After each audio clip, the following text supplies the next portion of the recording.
It's your boy KQKC Boxing Channel. That's me cranking it up. Well, anyway, the reason for this video, man, listen. We all know that Deontay Wilder is not a one-pony show.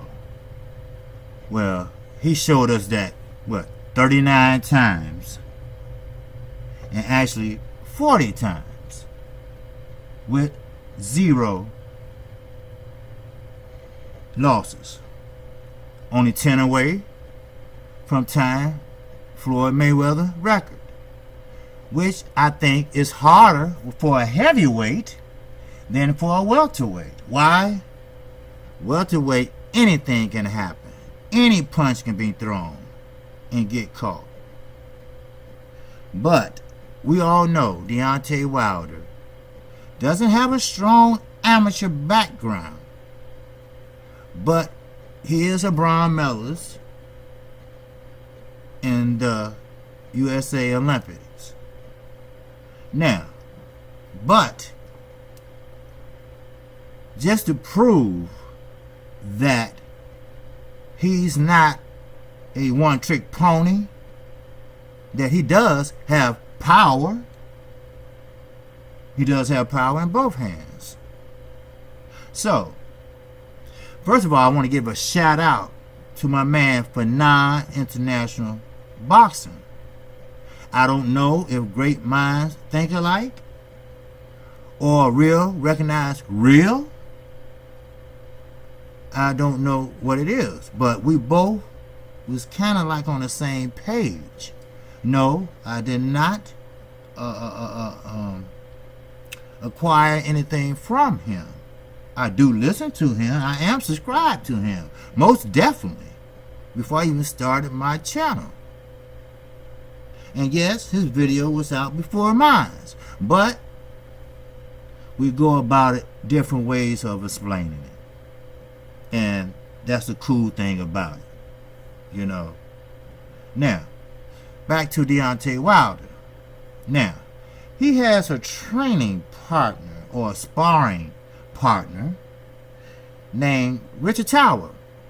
Now, they call him the Inferno. Okay? Now, he's from the UK. I think he's from Melbourne or something like that. Or, you know, I don't know the name of these places up in the UK. You know, I don't see how they have so many different names. You know, you got Sheffield, and I mean, and it's a small country. You know, you probably can go through London in 30 minutes. You know, but hey, it is what it is. All right. Well, he has sparred with Deontay Wilder. Oh, many times. He has sparred with both Klitschko's. He has sparred with Tyson Fury. And most definitely, he has sparred with Anthony Joshua. Why? Because he's a heavyweight. That's why. Now, what I'm about to tell you, or about to inform you, is maybe one, just one, of the reason why Mr. Hearn and Mr. Joshua, or Team Joshua, decided to wait 2 years. Why? Maybe the age. Maybe he will slow down. Or maybe the power won't be there like it is now. Other words, his ass don't want to lose what he has. And you know what? I really believe, see, Eddie Hearn already lost his goddamn mind. He's obsessed with Deontay Wilder. Why? Some nut told him that the fight is worth $80 million if they had him right now. So, with his bright ass mind, he decided to say that, well, we're going to do $200 million but we're going to do the 200 million maybe in a couple of years or so. Anything can happen within 2 years. Let's get that straightened out. Okay? Now, I'm about to explain the reason why I really believe, well, one of the reasons, because we already know the main reason. It already been spilled. The beans already been spilled. And the UK people seem like they like robots. It seems like they just can't understand basic common sense scenarios. But that's their problem. It is not ours. Now, as I was mentioning, Richard Tower, the Inferno, is a sparring partner to everyone I listed. Now, I'm going to start from the bottom to the top. Okay, now, Valery Klitschko. He says Deontay Wilder hits 4 times harder than he hits. Then he went to Vladimir Klitschko. You know, the one Anthony Joshua fought. Well, he hits harder, 5 times harder than Klitschko. Then he went on and said Anthony Joshua. Deontay Wilder hits 6 times harder than Anthony Joshua. Hello. Then, as I close out, he says that Deontay Wilder hits 8 times harder than Tyson Fury. That's some fucked up shit. Sorry for the profanity, but hey, it is what it fucking is. Now, we all know Deontay Wilder has power. That's one of the reasons why a lot of people didn't want to fight him.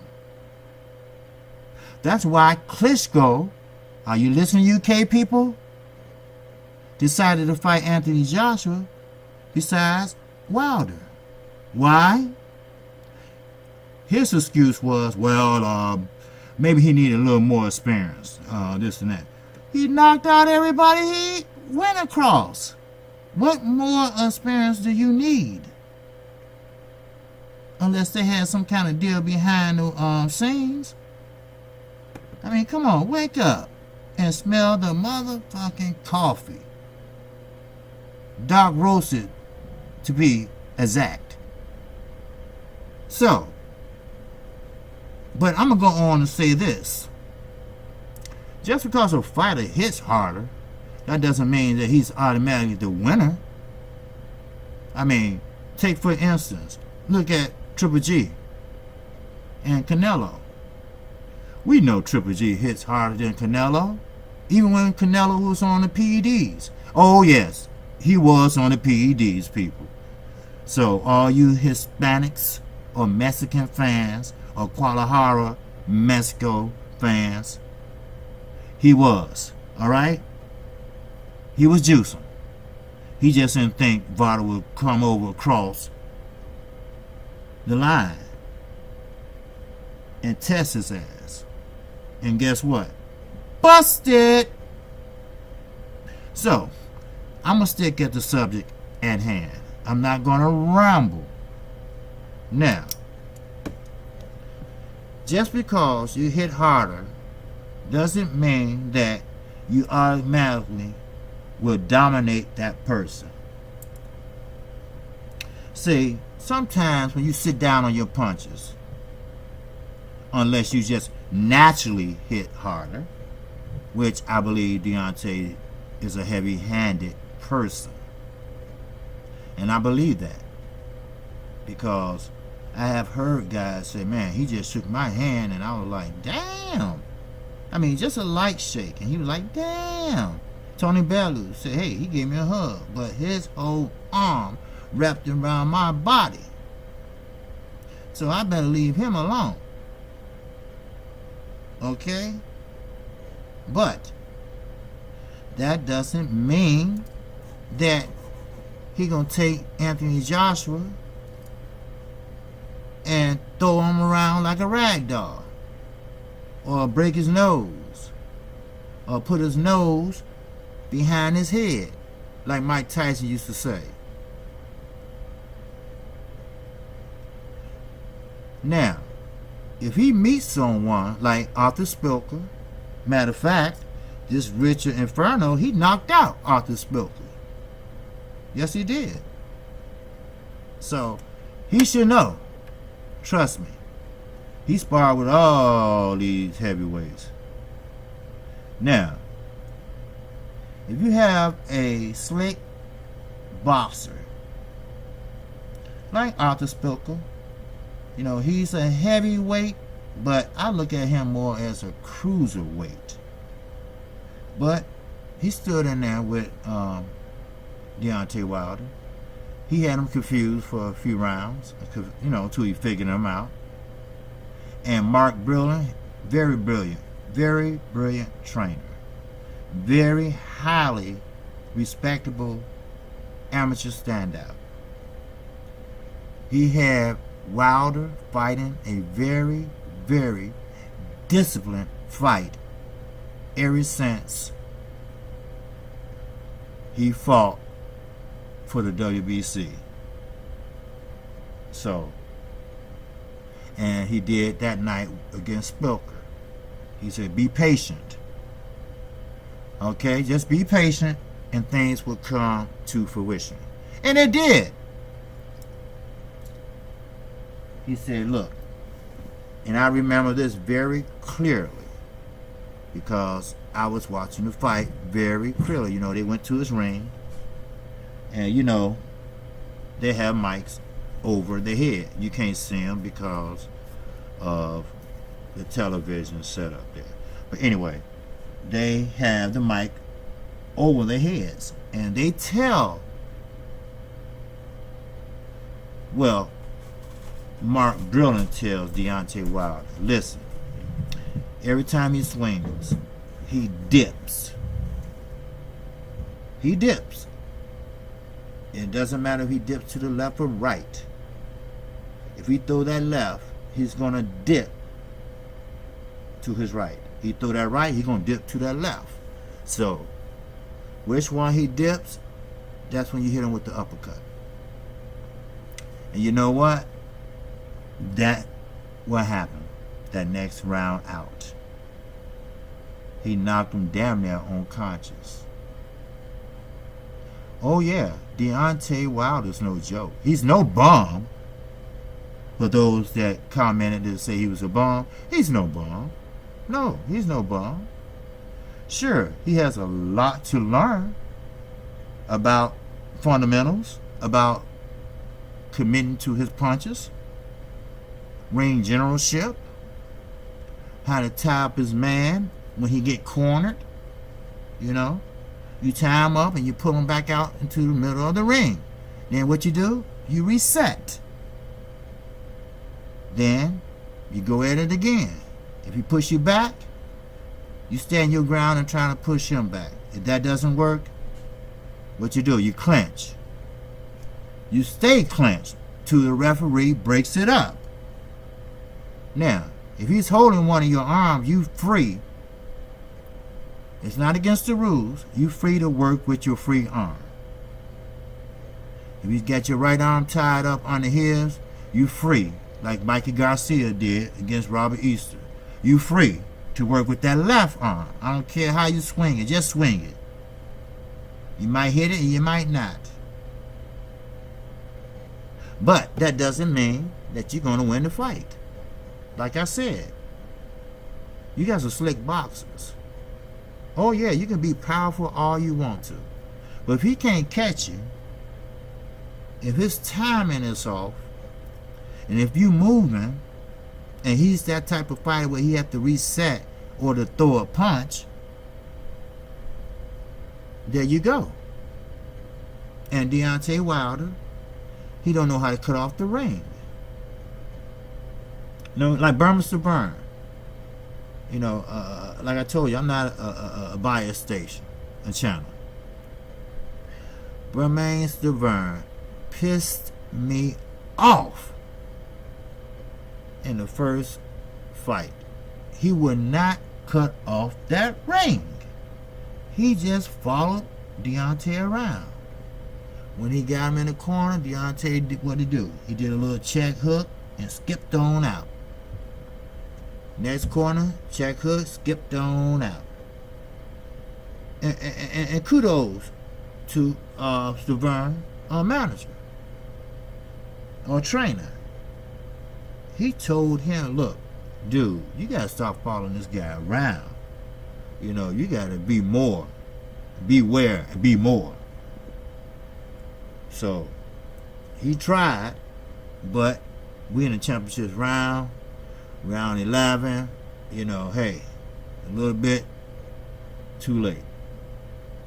So just because you can hit harder than these guys, you can't sit down on every punch all the way to the 12th round. You just can't do it.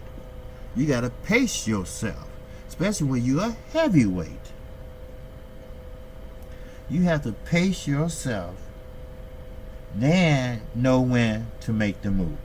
Now, I hope they are practicing that. But with Tyson Fury, you can move your head. That's no problem. But the body has to move too. And the last fight Tyson Fury was in, he had a big body. Now, we all know how wide Deontay Wilder throw his punches. And I hope they practicing on that in training camp. You know, not throwing such a wide punch. And when you big like Tyson Fury, 6'9", and you know, God knows how much you weigh, you can target the body. You know, if you don't hit the midsection, or you can't get to the body, hit him on the shoulders, hit him on the arms, hit him on the elbow. Wear him down. That's all. Wear him down. That's what you have to do. Win at any cost. When your belt is on the line, most definitely. Now, we know Tyson Fury is, this will be his third fight back. Mo said, hey, he's not ready for Deontay Wilder. Now, I said the same thing. I think he should have another fight, at least one more, before he jumped in there with a 40-0 WBC heavyweight champion. But only, I repeat, only the fighter knows if he's ready, if he's sharp, if his punches are straight, if his movement is there, and all other little factors, jabs, you know, all other little extremities that need attended to. So only one knows is him. And what I can gather, he's 100%. And he's going forward with the fight. That's a good thing to hear. And that'd be a good way to close the year out. Because no matter what nobody says, Showtime is the #1, in my book, sports premier channel, free of charge, except, of course, for the new movies and the new shows and everything else, because you get 100-some channels or more than that. But the channels for boxing is free. even free with basic cable. So, therefore, Showtime is basically kicking ass. Yes. Now, only way HBO is going to rise back up to the occasion, like I say, this is an unbiased channel, which I would like. Like one of my subscribers says, competition is a good thing. I like that. You know, sure, a lot of promoters don't want to work with Eddie Hearn. See, when you have a reputation and you have done something in the sports community, people don't forget that. No, they don't. Then guess what? You're carrying a bad name for yourself. Sure, it's a lot of people want to fight Anthony Joshua, but a lot of people don't want to deal with his promoter. So, therefore, there you go. I mean, you got to change some type of way. You got to change your ways. Because if you want to be this rich, powerful promoter in the UK and the USA, you're going to have to start working together with the other promoters. Oscar De La Hoya would love to work with you. And he's about all right now. You're losing purse bids. You saying this, you saying that. Your daddy's saying this, your daddy's saying that. Your daddy made a liar out of you. I mean, you know, you got to get on one accord. Everybody, you know, Matchroom Boxing need to have a upper level management meeting. Everybody needs one spokesman and be on one page. And that's it. Because the American people is not stupid. Deontay Wilder is not stupid. Why do you think it would probably be Dylan White in April? Because he don't want to mess with Eddie Hearn anymore. And I don't blame him. You know, how they did that, man, you know, I'm not going to go back over it because it's not about Eddie Hearn. All I know is he has a whole lot of making up to do just for Deontay Wilder to get Deontay Wilder attention. Just for his attention. Not no phone call, not no conversation. Attention. Now, do we think he can do that? Me personally, KQKC says, hell no. Especially if the app keep going the way it's going. Like I said, this is America. We don't give a shit about rugby or whatever that shit is. You know. We care about boxing. That's right. And most Americans care about football and basketball. And we talking about American football. We're not talking about that footsie shit, kicking the little ball. We talking about running with pad, you know, hard hitting. Real football. So, it's time to wake up and smell the coffee. Because Deontay Wilder is on a mission. But I'm going to tell you something. He's not going to wait no 2 years. Anything is possible in 2 years. Anything can happen in 2 years. Stop trying to be like Floyd and Manny. See, that's what's wrong with these boxers. They think they are stars. They think they are celebrities.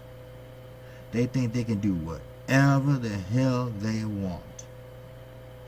Actually, you can't. No, you cannot do what you want. But God bless them. And God bless Deontay Wilder.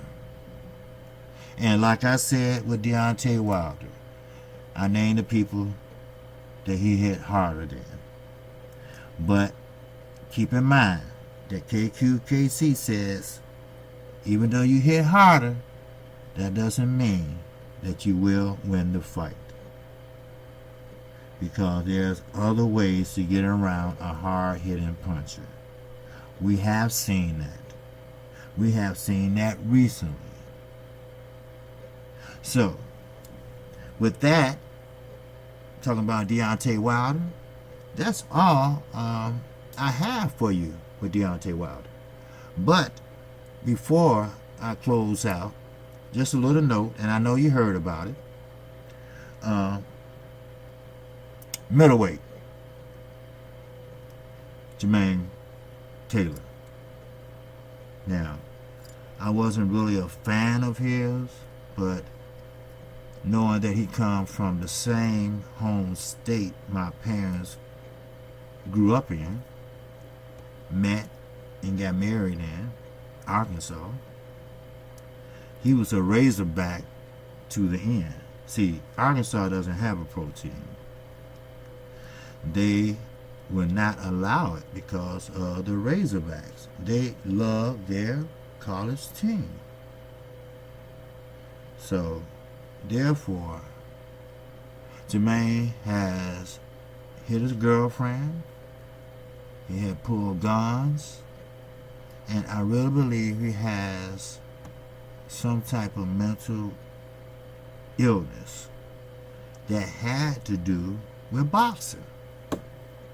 Because, yes, he used to take a lot of shots flush.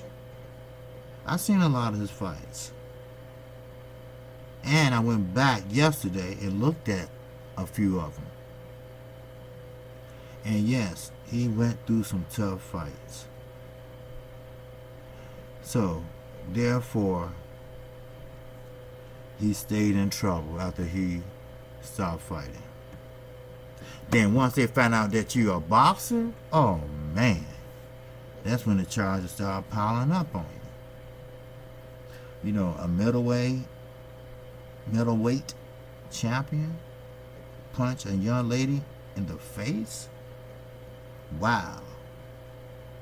But he doesn't need to be locked up like a dog in a cage. He doesn't need to be experimented on. He need to be somewhere where they can identify the problem. And once they identify the problem, maybe they can explain it to him, and maybe he can understand, or maybe he can't. But while they're doing that, another team could be working on a cure or a somewhat stabilizer where it can even or balance his thinking out. So, with that, you know, we need to pray for the brother, because I really don't think he knows what he's doing. And if he does, it's not because of his mean spirit, because he was a good guy. What I can gather, what I've seen in interviews, what I've seen in the ring and out, he wasn't a dirty fighter. So, I don't know how this is going to play out, but I will tell you this. It's a lot of boxers that will be going through what he's going through. And I know a lot of people say I talk about Floyd Mayweather a lot. And I do, because he had his problems. and he does some good things for the community that people don't talk about. And he was in my era growing up. But I believe in what he says, or what his father always told him. You know, it's better to hit and not get hit. The less you get hit, the longer you stay in the game. Then once you reach a certain pinnacle, then that's when you leave with all your faculties. And that's what he did. So, I'm KQ, KC Boxing Channel. If you like where this new channel is heading, please, I need your subscription. If you hit the icon bell, it will let you know each and every time I upload a video. And also, I need for you to hit that like button. That's very important to our channels. I know I have a long ways to go, but I love boxing. I try to bring what I can to you all, and I will be enjoying the rest of my day with my family and my 2 grandchildren. So, I will drop a video probably tomorrow, but I want everybody to enjoy their holiday. And I also want you to say a prayer for Jermaine Taylor, because it's no joke. Like Jermell Charlo always said, the head is not meant to be hit, especially hard. But it's a sport. So, God bless, and I definitely gonna catch you on the next vid. Peace and love.